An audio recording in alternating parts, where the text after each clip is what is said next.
Vamos a dar paso a ejercicios de aplicación. Cuando les digo ejercicios de aplicación me refiero a problemas que no solo les dicen resuelva el cel, no, sino que ustedes deben plantear el cel. Bien, cabe mencionar que yo acá voy a utilizar el método con el que me sienta más cómodo, pero ustedes pueden utilizar el con el cual ustedes se sientan más cómodos, ¿sí? Bien, el primero nos dice, la ecuación general de una circunferencia es x al cuadrado más y al cuadrado más t por x más e por y más f igual a 0. Y nos dice, en donde x y y son las coordenadas de un punto de la circunferencia. Hallar la ecuación general de la circunferencia que pasa por los puntos a 5,1, b menos 1,1 y c 7, menos 3. Bien, ¿cómo vamos a interpretar esos puntos que nos están dando? Bien, lo que sucede es lo siguiente. Esta es la ecuación general que les ha brindado el enunciado, ¿sí? Y les está dando puntos de A, B y C. Entonces, siempre estos puntos corresponden a coordenadas X, Y, ¿sí? Entonces, lo que les están dando es, por así decirlo, tres valores de X y Y, ¿sí? Para un punto A, un punto B y un punto C. No quiere decir que por ejemplo esta A represente a una matriz que le estemos ordenando como lo hacemos siempre de A y todos sus valores, B y todos sus valores, no. Simplemente hay que saber interpretar que este punto A, que es 5,1, me está dando las coordenadas X, Y, ¿sí? Que son valores X, Y que vamos a sustituir en esta ecuación.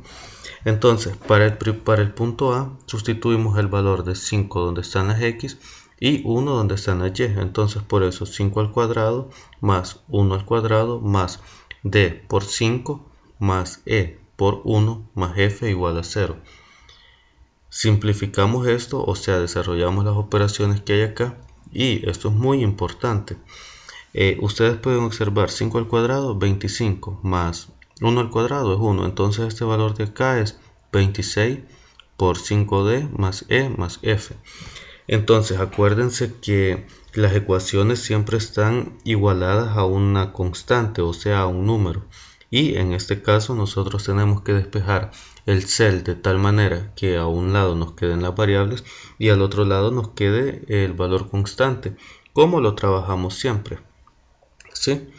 Bien, ya hemos sustituido los valores del punto A, ahora vamos a sustituir los valores del punto B y es x menos 1, y 1. Entonces, menos 1 al cuadrado, 1 al cuadrado más d por menos 1, ya que menos 1 vale x, como ustedes pueden observar, más e por 1, ya que y vale 1, más f y esto igual a 0. Volvemos a hacer las simplificaciones como antes, menos 1 al cuadrado es 1, más 1 pues es 2, menos d más e más f.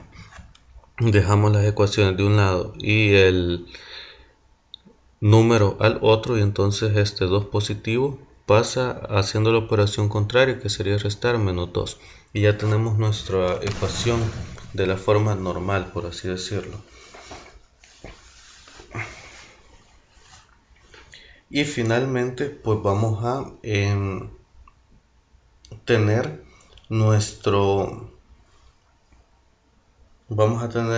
nuestra última ecuación que se va a obtener utilizando pues la información del último punto, 7, menos 3. Entonces tenemos 7 al cuadrado más menos 3 al cuadrado más d por 7 más e por menos 3 más f igual a 0. Lo mismo, trabajamos variables y despejamos el número y ya tenemos esta ecuación. Entonces, ¿qué es lo complicado en este tipo de ejercicios? Que ustedes tienen que plantear sus ecuaciones. ¿Por qué? Porque lo demás pues es utilizar los métodos que hemos visto. Por ejemplo, Cramer, que es muy sencillo, ¿verdad? Entonces la dificultad no está en utilizar Cramer o Gauss o la inversa, está en plantear sus ecuaciones para utilizar esos métodos. Bien, ¿qué vamos a hacer después? Bueno, lo que hacemos siempre, ordenar todo, D y los valores de D, 5, menos 1 y 7, E y los valores 1, 1 y menos 3, ordenados aquí abajo. Y lo mismo para F, los 3 son 1. Y eso pues lo igualamos a la matriz de constantes, que son estas de acá. Ahora, ¿qué método voy a utilizar para resolverlo? Bueno, voy a utilizar Cramer. ¿Por qué? Porque es el más corto. Ahora bien, pasa algo. Ustedes me pueden preguntar, pero mira, Cramer se utiliza cuando tenemos una solución única. Y si no fuera solución única, no podemos resolver el sistema de ecuaciones por Cramer, sino que tendría que ser por Gauss. Y eso es totalmente cierto. Entonces, ¿qué es lo que sucede en ese caso? Bueno, la primicia es correcta. Primero tendríamos nosotros que saber si el cel que estamos resolviendo es de solución única o no. ¿Y cómo podemos ver eso? Bueno, realmente no hay una forma diferente de verlo que realizándolo por Gauss, ¿sí? ¿Por qué? Porque con Gauss nosotros vemos el rango de A y el rango de B, y si son iguales, pues entonces el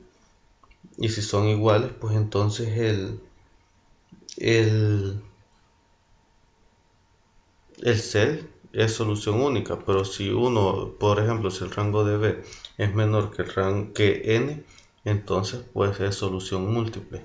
Ahora, a través de la experiencia, y como ustedes van a ver más adelante, sobre todo los que llevan química, que van a plantear muchas ecuaciones, una forma de ver si un sistema de ecuaciones tiene solución única o no es la siguiente: que tienen que existir tres ecuaciones para tres variables. Por ejemplo, en este caso nosotros tenemos las incógnitas D, E y F.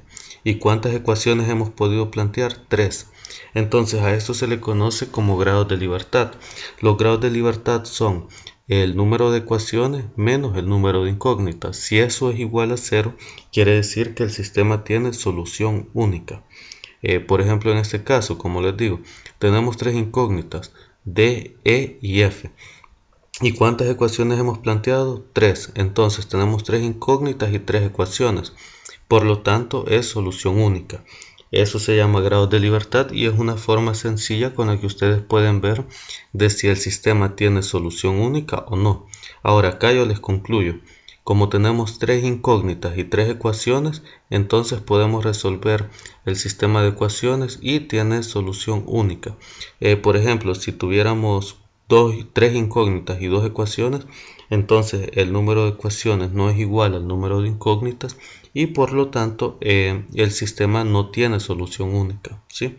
Y ahí no podríamos utilizar Cramer, sino que tendríamos que utilizar Gauss y hacer la tablita aquella donde le vamos dando valores. Pero bien, esa es una forma sencilla que ustedes pueden tener en cuenta para saber si pueden utilizar Cramer o no de una forma rápida. Si tienen dudas, por favor me escriben. Bien, entonces vamos a, como les dije, a reexpresar esto en forma matricial, que es lo que hemos hecho acá. Y voy a resolver por Cramer. Como ya les he dicho, nosotros necesitamos el determinante de A, ya que cuando sustituyamos la matriz de constantes en cada una de las columnas de la variable que queremos ir despejando, todo eso vamos a sacar su determinante y lo vamos a dividir entre el original. Entonces por eso lo sacamos. Para la matriz original sacamos el determinante y es 24. Ahora, para encontrar los valores de D, ¿por qué de D? Porque así los hemos ordenado. Todos estos son D, E y F. Entonces, para encontrar D, sustituimos la matriz de constantes en la columna donde estaban los valores de D y mantenemos las otras dos columnas con los valores de E y F iguales. Sacamos el determinante de esta matriz, lo dividimos entre el determinante original y así obtenemos el valor de D, que D es igual a menos 4. ¿sí? Para encontrar el valor de E, ¿qué vamos a hacer? Pues precisamente lo mismo. Solo vamos a sustituir la columna de constantes en la columna donde se encontraban los valores de E. Vamos a sacar el determinante de esta matriz, lo dividimos entre el determinante original y obtenemos que E es igual a 6. Y de la misma forma vamos a encontrar el valor de F. Solo vamos a sustituir la columna de constantes en el lugar donde se encuentran los valores de F, sacamos el determinante de esta matriz, lo dividimos entre el original y tenemos la respuesta.